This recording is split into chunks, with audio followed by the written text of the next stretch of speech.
Good morning to all. आज हम पढ़ने वाले हैं इंट्रोडक्शन टू मेंस्ट्रुअल साइकिल। तो ये गायनी ऑब्स्टेट्री का पार्ट है। पहले तो अब हम आज ऑब से स्टार्ट कर रहे हैं, उसके बाद फिर हम गायनी के देखेंगे, जहाँ पे हम फीमेल रिप्रोडक्टिव सिस्टम बाद में देखेंगे। पहले यहाँ से स्टार्ट कर रहे हैं, ये वाला सेगमेंट क्लियर हो जाता है, उसके बाद फिर वो रिपीट कर लेंगे। तो सबसे पहले स्टार्ट कर रहे हैं मेंस्ट्रुअल साइकिल क्या होता है, क्योंकि यहीं से शुरुआत होगी सारा रिप्रोडक्शन।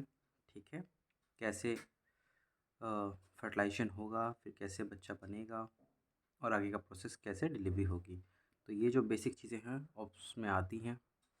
तो पहली बात करते हैं ऑब्स्टेटिक में हमें क्या क्या पढ़ना है, क्या क्या डील करना है। तो सबसे पहले ध्यान दीजिए, ऑब्स्टेटिक्स में क्या होगा और उसमें हम देख रहे हैं क्या पढ़ रहे हैं, प्रेगनेंसी। प्रेगनेंसी में क्या होगा, फर्टिलाइजेशन। फर्टिलाइजेशन में क्या होता है, एक स्पर्मेटोजोआ जो कि स्पर्म है वो फर्टिलाइज करेगा सेकेंडरी oocyte से। ये आपको याद रखना है कि स्पर्मेटोजोआ सेकेंडरी oocyte से फर्टिलाइज होता है, उसके बाद फिर वो ओवम में कन्वर्ट होता है। ठीक है, इसके बाद सेकेंड पोलर बॉडी निकलती है सेकेंडरी oocyte में जब स्पर्म एंटर करता है। तो बात करते हैं मेंस्ट्रुअल साइकिल की। तो इसमें क्या क्या हमें देखने को मिलेगा, ओवुलेशन। ठीक है, ओवुलेशन क्या होता है, रिलीज ऑफ सेकेंडरी oocyte होता है। तो ये सेकेंडरी oocyte पे सर्कल किया हुआ रेड से, तो ये चीज़ यहाँ से क्वेश्चन बन जाते हैं, तो आपको ये चीज़ ध्यान देनी है। मेंस्ट्रुअल साइकिल देखिए, यूट्राइन साइकिल या ब्रीडिंग साइकिल, और इसमें हार्मोन रिस्पॉन्सिबल होते हैं एस्ट्रोजन और प्रोजेस्टेरॉन। ठीक है, और ओवेरियन साइकिल में हमें क्या देखने को मिलता है, ओवुलेशन, और इसके लिए रिस्पॉन्सिबल होते हैं फॉलिकल स्टिमुलेटिंग हार्मोन और ल्यूटिलाइजिंग हार्मोन। तो डिफरेंस क्या है यूट्राइन साइकिल और ओवेरियन साइकिल में। यूट्राइन साइकिल में हमें क्या देखने को मिल रहा है, यूट्राइन साइकिल में कि जो प्रोसेस यूट्रस के अंदर हो रहे हैं, जैसे कि मेंस्ट्रुअल साइकिल में जो इसकी वॉल होती है, ठीक है, एंडोडर्म, वो शट ऑफ होती है, तो उसके लिए जो रिस्पॉन्सिबल हार्मोन्स होते हैं वो एस्ट्रोजन और प्रोजेस्टेरॉन होते हैं। और ओवेरियन साइकिल मतलब जो प्रोसेस ओवरी के अंदर हो रहा है, तो ओवरी के अंदर क्या होता है, प्राइमरी oocyte होता है, वो सेकेंडरी oocyte में कन्वर्ट होगा।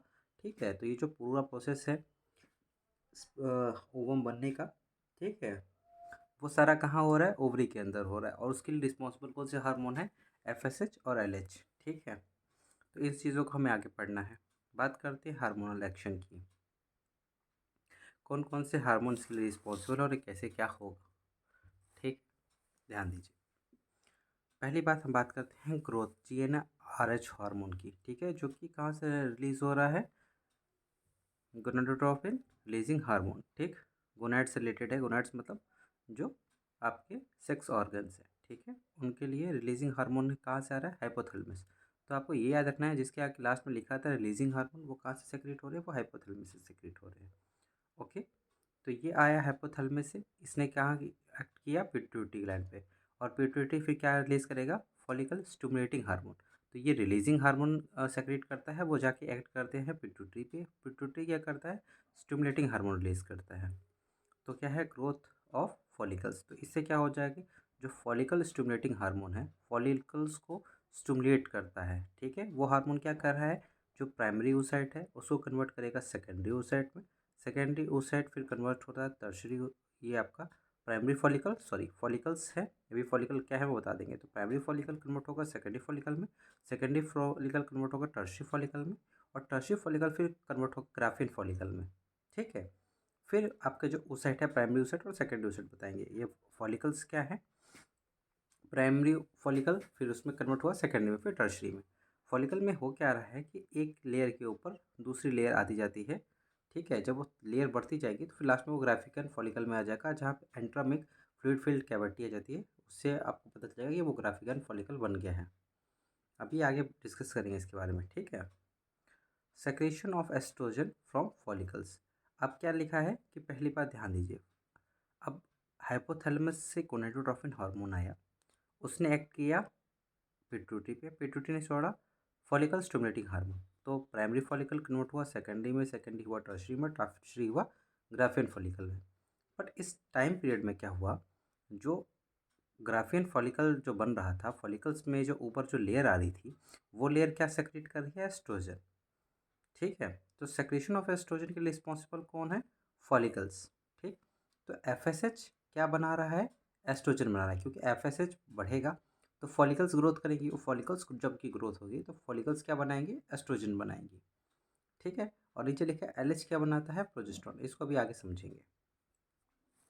अब बात करते हैं एलएच। एलएच कहाँ से आ रहा है, ये भी हमने यहाँ ऊपर देखा था, एफएसएच और एलएच, ठीक है, ये कहाँ से आ रहे हैं, पिट्यूटरी से। तो ल्यूटिनाइजिंग हार्मोन कहाँ है, पिट्यूटरी से, ठीक। तो देखिए ओवोल्यूशन, ओवोल्यूशन का मतलब क्या होता है, release of secondary oocyte from Graafian follicle.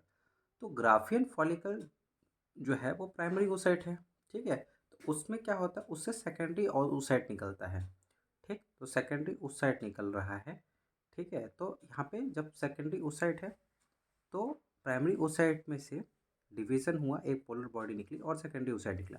अब जब स्पर्म इसमें एंटर करेगा तब सेकेंडरी पोलर बॉडी निकलेगी, ठीक है। ये चीज़ याद रखना है।